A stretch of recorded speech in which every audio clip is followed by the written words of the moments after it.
And I know when the hotline sing that you wanna sing, sing, sing. Oh yeah. And I know when the hotline sing. Hi everyone. Anthony Fantano here, the internet's busiest music nerd, and it's time for a review of the new Car Seat Headrest record, Teens of Style. We need something over here. We need something over here. We need something over here. What are we gonna put here? Thundercat. Thundercat. That's the guy. Thundercat. Car Seat Headrest is a lo-fi rock project, and I guess a bit of a creative outlet for singer-songwriter Will Toledo, who has been self-releasing one album after another under this name for the good part of about 5 years now. And now with this new record over here, he is making his Matador Records debut. So of course that means this record is going to be a point of exposure for a lot of people. Although if you have not heard Will's music before, I recommend that you hit up his Bandcamp, which I have linked down there in the description. However, I don't really think this new album over here is really that bad of an introduction either, because Will really cleaned up his act a little bit and wrote some pretty sharp songs for this record. Still, this album is a little lo-fi, though not quite lo-fi through and through. It's kind of one of those records that sounds like it might have been recorded in a studio, but some aspects, some pieces of the instrumentation are a little rough around the edges to sort of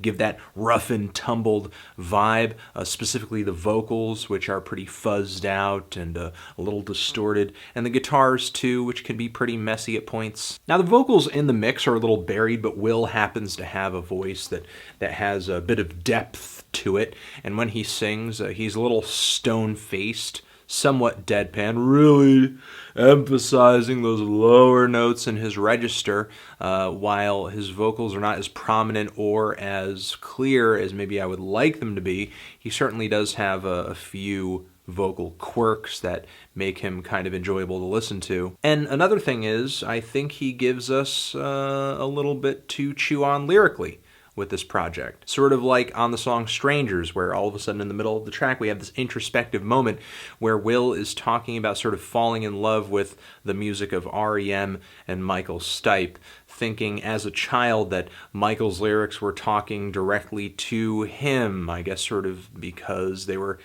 speaking to him emotionally in a really significant way. You could tell that to Will, message and lyrics and music are important because he seems to sort of emphasize them on his own album over here. However, this is not one of those confessional, diary-style, intimate singer-songwriter records. Will's lyrical approach is much different than that. In spirit, this album is more like a lo-fi slacker indie rock record that pulls a lot of influence from bands like Pavement and a little bit of the Strokes, a bit of Beach Boys, as well as the Everly Brothers, especially on the very cutesy closing track, which has some hilarious lyrics about saying goodbye to secret files. There are actually a few other spots on here where it feels like Will is indulging in a bit of internet age humor, and the very short 1-minute cut in the middle of the album actually took me back to a time that it was just like totally radio-friendly 90s pop-punk all the way. But as slacker as this record might seem on the surface, sometimes the instrumentation really comes through and surprises and